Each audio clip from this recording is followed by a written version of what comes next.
जय हिंद। आज high school Hindi board परीक्षा कक्षा 10 का शुरू हुआ है। तो आपका स्कोर कितना रहा? आज हम बहुविकल्पीय प्रश्नों का विश्लेषण करेंगे, जिसमें आप अपना स्कोर चेक करेंगे कि हम कितना सही करके आए हैं। तो केवल बहुविकल्पीय प्रश्नों को देखते हैं हम। पहला प्रश्न था कि चिंतामणि के रचयिता कौन है?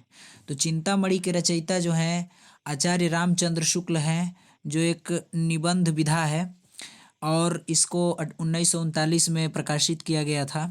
दूसरा है पंच परमेश्वर कहानी के लेखक कौन है? तो पंच परमेश्वर कहानी के लेखक प्रेमचंद हैं। 1916 में ये कहानी प्रकाशित हुई थी। जयशंकर प्रसाद का नाटक नहीं है। तो देखिए, इसमें आपने पढ़ा होगा कि ध्रुव स्वामिनी, चंद्रगुप्त, स्कंदगुप्त, ये सभी उन्हीं के नाटक हैं। उनका एक नाटक जो है लहरों के राजहंस, ये नाटक उनका नहीं है। तो ऑप्शन इसमें सी सही हो जाएगा। और अगला है शेखर एक जीवनी उपन्यास के लेखक हैं। तो शेखर जीवनी एक उपन्यास जो है, इसके लेखक जो हैं हम अगेन जी हैं। ऑप्शन डी सही होगा इसमें। अपनी खबर आत्मकथा के लेखक कौन है? तो ये पांडे बच्चन शर्मा उग्र की है।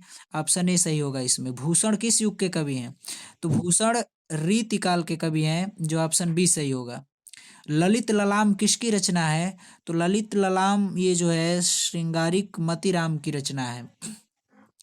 अगला हम देखते हैं अगला क्वेश्चन। यशोधरा रचना किसकी है? तो ये सभी जानते हैं, मैथिली शरण गुप्त की रचना। बहुत टफ नहीं था, हम इजी ही लग रहा है आया है। सभी ने अच्छा किया होगा। आंगन के पार द्वार रचना किसकी है? तो ये आंगन का पार द्वार जो रचना है, ये रचना अगेय जी की है। ऑप्शन बी इसमें सही हो जाएगा। अगला प्रश्न, दीप शिखा काव्य संग्रह की रचनाकार कौन है? तो ये हमारा महादेवी वर्मा होगा। महादेवी वर्मा इसकी रचनाकार हैं, जो ऑप्शन ए सही होगा इसमें। करुण रस का स्थायी भाव है। रस आपको पढ़ाया गया था। करुण रस जो है, करुण रस का स्थायी भाव जो है शोक होता है। चरण कमल बंदो हरिराई उपर्युक्त में कौन सा अलंकार है?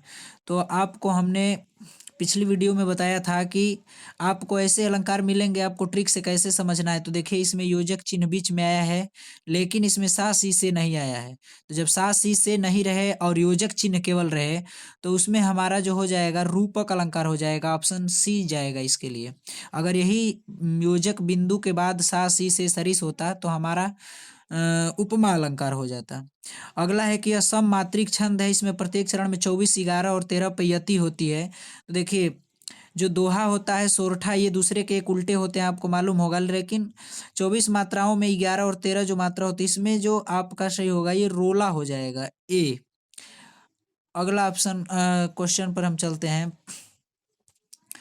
तीसरा में करें पर्यावरण शब्द में प्रयुक्त उपसर्ग है। तो इसमें जो है सी ऑप्शन हो जाएगा, परि।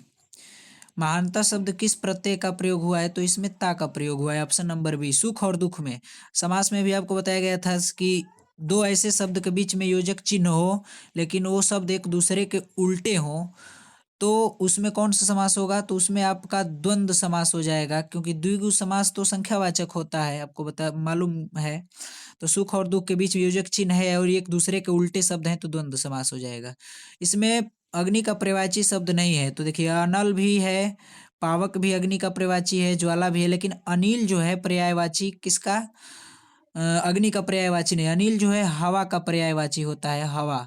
अनिल शब्द हवा का पर्यायवाची होता है, इसलिए अग्नि का पर्यायवाची हवा, अग्नि का पर्यायवाची अनिल जो है नहीं है। तो ऑप्शन बी इसमें सही होगा। अभ्युदय का सही संधि विच्छेद क्या होगा? तो इसमें आपका अभिधन उदय हो जाएगा, ये आपकी यण संधि होती है। मधु का शब्द का पंचमी विभक्ति एक वचन रूप है, तो इसमें आपका पहला हो जाएगा मधुनः मधुभ्याम मधुभ्य होता है।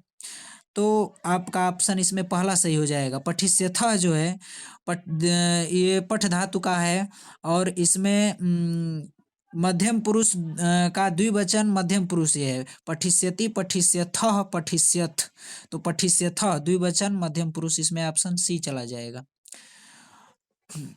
अगला है, इसमें आया था धनुष भंग से बनपथ पर तुलसीदास का रचित ये पुरते निकसी रघुबीर बधु धरि धीर दय मग में डुग दे झलकी भरी भाल कनी जलकी पुट सूख गए मधुराधर वै, फिर बूझती है चलनो अब के तिक पर्ण कुटी करिहों कित कै।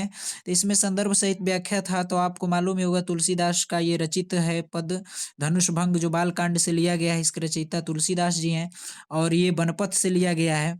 और इसका अर्थ हो जाएगा कि पुरते निकसी रघुबीर बधु, जैसे कि वो लोग वन के लिए निकलते हैं, भगवान श्री राम, लक्ष्मण और माता जानकी।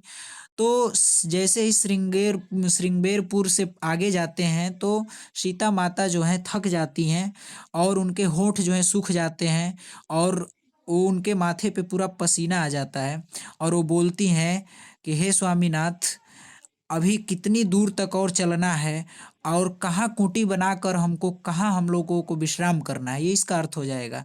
और इनकी बातों को सुन करके भगवान श्री राम के आंखों में आंसू आ जाता है। तो ये आप इसका उत्तर लिख सकते हैं। और पर्णकुटी करिहों की तुकय में अनुप्रास अलंकार होगा। तो आशा करता हूँ कि सभी का पेपर बढ़िया गया होगा। पेपर बढ़िया ही आया था।